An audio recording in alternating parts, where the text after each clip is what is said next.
Hello বন্ধুরা, কেমন আছো তোমরা সবাই? আশা করছি সবাই খুব ভালো আছো, আমিও খুব ভালো আছি। তো চলে এসেছি নতুন আরেকটা ভিডিও নিয়ে। Welcome back to my channel Pinki simple lifestyle. আর আজ হচ্ছে কিন্তু সোমবার। তো সোমবার দিন সকালবেলা দেখো বেরিয়ে গেছি, আমি আর বর দুজনে মিলেই বেরিয়েছি। বাবাই তো স্কুলে চলে গেছে, তো তারপরে বেরিয়েছি একটু বাজারে একটু মাছ নেওয়ার জন্য। তো মাছ বাজারে এসেছি, দেখি কি মাছ পাওয়া যায়। আর মাছ বাজারে এসে কিন্তু আজকে বেশ ইলিশ মাছ দেখতে পেলাম, ভালো একটা আর কি তরতাজা ইলিশ দেখতে পেলাম। এখানে সচরাচর ইলিশ মাছ পাওয়া যায়, বাট রেঞ্জটা যেরকম হাই থাকে সেরকম কোয়ালিটিও একদম ভালো থাকে না। সেই জন্য আমাদের ইলিশ মাছটা খুব একটা খাওয়াই হয় না। তবু যাই হোক, আজকে পেয়ে গেছি ইলিশ মাছ, সেটা তো আর হাতছাড়া করা যায় না বলো। সেই জন্যই দেখো ইলিশ মাছ একবারে কাটিয়েই কিন্তু বাড়িতে নিয়ে যাচ্ছে, আর ওরা কিন্তু সুন্দরভাবে কেটেও দেয়। আর ইলিশ মাছটা কিন্তু মানে খুব একটা বড় নয়, তবে ঠিক আছে, যেহেতু বাবাই খায় না, আমি আর আমার বর দুজনেই খাবো, তো দুজনের হিসাবে ঠিকই আছে। তো এখানে আজকে কিন্তু ইলিশ মাছ কিন্তু ওই 1200 টাকা করে কিলো নিল। অন্যদিন কিন্তু জেনারেলি এই সাইজেরগুলোই 2000 টাকা, 2500 টাকা, 1500 টাকা এরকম করে কিলো থাকে। আজকে অনেকটাই কম দাম ছিল, আর একদম ফ্রেশ ছিল মাছটা। আর এটা কিন্তু মহানদীর ইলিশ, বুঝতে পারলে তো, মাছের রানী যাকে বলে, সেটাকে আজকে ঘরে নিয়ে যাচ্ছি। আর দেখতে পেয়ে কি আর হাতছাড়া করা যায় বলো? তো চলো এটা সুন্দর করে ওরা ছাড়িয়ে দিই, তারপরে বাড়ি গিয়ে তারপরে কিন্তু আজকে রান্না বান্না করবো। আজকে কিন্তু এখনো রান্না বান্না করিনি। তো তোমরা পুরো ভিডিওটা দেখতে থাকো, স্কিপ না করে।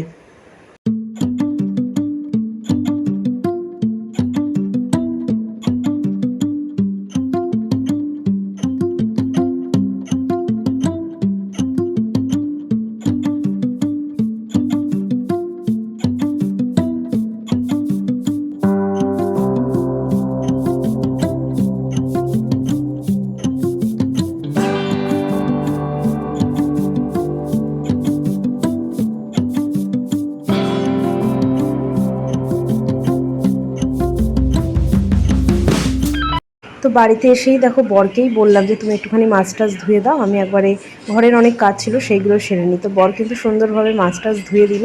তো স্নান টান করে এসে তারপরেই কিন্তু আমি রান্না বান্না বসাবো। তো এখন কিন্তু প্রায় অনেকটাই বেজে গেছে। তো সকালবেলা উঠে ঘরটর মানে পরিষ্কার পরিচ্ছন্ন করে স্নান টান সেরে এসেছি, তবে এখনও রান্না হয়নি। টিফিন হয়ে গেছে, টিফিন হয়ে বাবাইকে স্কুলেও পাঠিয়ে দিয়েছি। বাজার থেকে কিন্তু মহারানীকে নিয়ে এসেছে, বুঝতে পারছো তো তোমরা, মহারানীটা গিয়ে। তো সেটাকেই রান্নাবান্না করবো হচ্ছে একটু ধীরে সুস্থে। সেই জন্য ঘরটা না একটুখানি, কালকে যেহেতু রবিবার ছিল, তো এই আমরা ডাক্তারের কাছে গেছিলাম, তো ওই সমস্ত নিয়ে এসে ঘরটর একটুখানি অগোছালো হয়েছিল বলে সকালবেলা উঠে বাবাইয়ের টিফিনটা বানিয়ে আগে ঘরটর গুছিয়ে ঘর মুছে স্নান করে চলে আসলাম। এবার রান্নাঘরে যাব। তো চলো মহারানীকে তোমাদেরকে দেখিয়ে দিই। আর দেখো আজকে বাড়িতে কি এসেছে, বাড়িতে এসেছে আজকে মাছের মহারানী। তো অনেক দিন বাদে এখানে ইলিশ মাছ পাওয়া গেল। পাওয়া যায় না সেটা না, তো মানে অনেকটা দাম, মানে এত দাম দিয়ে ওই পচা ইলিশ, আর ইলিশগুলো ভালোও থাকে না সেরকম। তো আজকে একটুখানি বেশ মানে ভালো মতনই ইলিশটা পাওয়া গেছে, তাই কিন্তু নিয়ে এসেছে। আর মাছটা দেখেও কিন্তু বেশ ভালো লাগছে, তাই না? আর এটা কিন্তু আমাদের এখানকারই মহানদীর ইলিশ। তো রান্না করে খেলে তখন বোঝা যাবে যে টেস্ট কীরকম। দেখে তো খারাপ লাগছে না, দেখে বেশ ভালোই লাগছে। তো চলো পরে রান্না হবে। তো ইলিশ মাছের কিন্তু গায়ে হলুদ হয়ে গেল।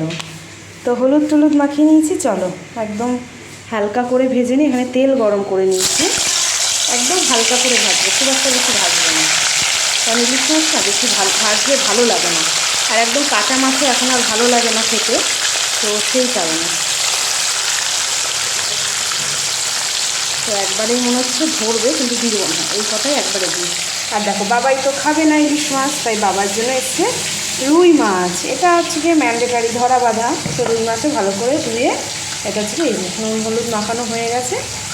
তো ইলিশ মাছটা ভাজি, তারপরে রুই মাছটা ভেজে নেব। দেখো ইলিশ মাছ খাওয়ার জন্য আবার নারকেল নিয়ে এসেছিলো। তো নারকেলটা না একটুখানি এই যে শুকনো টাইপের, তো ভাবছি এটা তো আর কোরানো যাবে না, ভাবছি মিক্সিতে একটু পেস্ট করে নিই। তো দেখো এটা মিক্সি, এখানে ওইটা অল্প করে একটুখানি সর্ষে দিয়ে নিয়েছি, আর এই নারকেলগুলো দিয়ে নেবো, দিয়ে একটুখানি একটা কাঁচা লঙ্কা দিয়ে পেস্ট করে নেবো ভালো করে। তারপরে ওটাই আর কি সর্ষেটা দিয়ে আর কি ঝাল করবো। তো আজকে রান্নাবান্না করতে কিন্তু একদমই বেশি সময় লাগলো না। রাতে আলু করেছিলাম আর মাছ করেছিলাম, ইলিশ মাছ। তো তোমাদেরকে ফাইনাল লুকটা দেখিয়ে দিই। তাও কম বাজে না, এখন প্রায় আর কি 11:30 বেজে গেছে আর কি। তো চলো তোমাদেরকে ফাইনাল লুকটা দেখিয়ে দিই, তারপরে আমি সকালের খাবার খাবো। এই হচ্ছে দেখো গাটি আলু দিয়ে ইলিশ মাছের মাথা দিয়ে করেছি। আর এই হচ্ছে ইলিশ মাছ, এটা হচ্ছে রাতের, আর এটা হচ্ছে গিয়ে দিনের আমার। একদম কিন্তু রকরকা করে করেছি, বুঝলে, মানে দেখতেও ভালো হয়েছে আর খেতেও কিন্তু বেশ ভালো হয়েছে। তো যাই হোক, আর বাবাই তো ইলিশ মাছ খায় না, সেই জন্যই দেখতে পাচ্ছ 2 পিস করে, মানে যা ইলিশ মাছ ছিল সবকটাই করে নিয়েছি, কালকের জন্যও রেখে দিয়েছি। আর এটা আমার দুপুরের, এটা হচ্ছে আমাদের আর কি রাতে। আর বাবাইয়ের মাছটা না আমার লেজা খাবে, তো লেজাটা ভাজা রয়েছে, আর 1 পিস মাছ ঝোলে গাটির মধ্যেই দিয়ে দিয়েছি আর কি, কারণ এর মধ্যে দিলাম না তাহলে ইলিশ মাছের গন্ধটা আর কি চলে যাবে হয়তো ওই রুই মাছের জন্য, সেই জন্য ইলিশ মাছটা আলাদাই রান্না করেছি। তো কেমন লাগছে অবশ্যই কিন্তু কমেন্ট করে বলবে। আর এই নারকেল আর সর্ষে বাটা দুটো দিয়েই আর কি একসঙ্গে করেছি। আর এই হচ্ছে দেখো আজকে আমার ব্রেকফাস্ট, ভার্মাসেলি অনেক দিন বাদে করলাম, অনেক দিন বাদে। তো চলো এবার খেয়ে নিই এটাকে। আর এখানে রয়েছে দেখো এই যে ওষুধ, এই দুটো দিয়েছে আমার চোখের ওষুধ, বুঝতে পারলে? তো দুটো ওষুধে কিন্তু মানে অনেকটাই দাম, এইটা তাও কম দাম আছে, এই ছোট্ট একটু ওষুধটা দেখতে পাচ্ছ না, এটার দামটাই প্রচুর। যাই হোক, এটা লাগাতে বলেছে। আর এটা দেখো কি সুন্দর, এরকম সুন্দর একটা প্যাকেজিংয়ে দিয়েছে। কিন্তু একা একা এই চোখের ড্রপগুলো না একা একা দেওয়াটা একটুখানি ডিফিকাল্টি হয়ে যায়, কিন্তু কিছু করার নেই না, 4 বার দিনের মধ্যে। এবার বাড়িতে আর কাকে পাবো বলো, তো আমাকেই যেইভাবেই হোক আর কি একটুখানি কষ্ট করে হলেও দিয়ে নিতে হবে। তো ব্রেকফাস্টটা করি, তারপর ভাবছি একটুখানি দিয়ে নেব।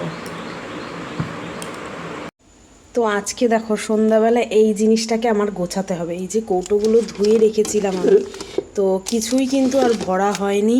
তারপরে দেখেছো সব কি অবস্থা, মানে এই যে কেক বিস্কুট টিস্কুট সব কিছু ছিল না, সব এভাবেই রেখে দিয়েছি, মানে এত অগোছালো হয়ে গেছে, এখন জিনিস নিতে আসলে যেন আর ভালো লাগে না। তো সেই জন্য এই জায়গাটাকে ভাবছি আজকে একটু সর্ট আউট করবো। তো নিচেও এই জায়গাটা দেখো, এই যে এই কৌটোগুলো সব খালি হয়ে রয়েছে, চানাচুরের প্যাকেটটা ঢালতে হবে, সব অগোছালো হয়ে রয়েছে, মানে দেখানোর মতন কিচ্ছু নেই। যে এখানে চিড়ে রয়েছে, তারপরে এখানে সুজি, এগুলো সব কৌটোতে ঢালতে হবে। তো চলো এই কাজটা আজকে সন্ধ্যাবেলায় করে নিই। অনেক দিন ধরে ভাবছিলাম করব, কিন্তু কিছুতেই করা হয়ে উঠছিল না। তো এইভাবে দেখো আপাতত গুছিয়ে নিয়েছি। তো এইভাবেই আর কি গুছিয়ে রেখেছি, এখানে অনেক কিছু আছে বিস্কুট টিস্কুট যেগুলো আর ঢাললাম না কৌটোতে। তো এই যে সব পরিষ্কার করে সুন্দর করে গুছিয়ে নিচেও এখানে রেখেছি। আর এই দেখো এত কিছু বেরিয়েছে, প্লাস্টিক টাস্টিক সব জমেছিল, আর এই কৌটোটা ধুতে হবে, সেই জন্য যাক এই কাজটা যে হয়েছে এতদিনে, এটাই আর কি খুব ভালো লাগলো। আর কত পরিষ্কার পরিচ্ছন্ন লাগছে, আর নোংরা হয়ে থাকলে একদম ভালো লাগে না। চলো তাহলে, তো এখানেই আর কি ভিডিওটা শেষ করলাম। কেমন লাগলো অবশ্যই কমেন্ট করে জানাবে, ভালো লাগলে একটা লাইক করে দেবে, যারা নতুন দেখছো তারা চ্যানেলটাকে সাবস্ক্রাইব করে নেবে। আজকের মতন এখানেই tata, bye bye, good night, sweet dream, দেখা হচ্ছে কালকে নতুন একটা ভিডিওর সঙ্গে। আর এরপরে তো সেরকম আর কোনো কাজ নেই, খাওয়া দাওয়া করবো, বাসন টাসন ধুবো, এইটুকুই আর কি কাজ রয়েছে, আর খুব একটা কাজ নেই, সেই জন্য ভিডিওটা এখানেই শেষ করে দিলাম। Tata bye bye.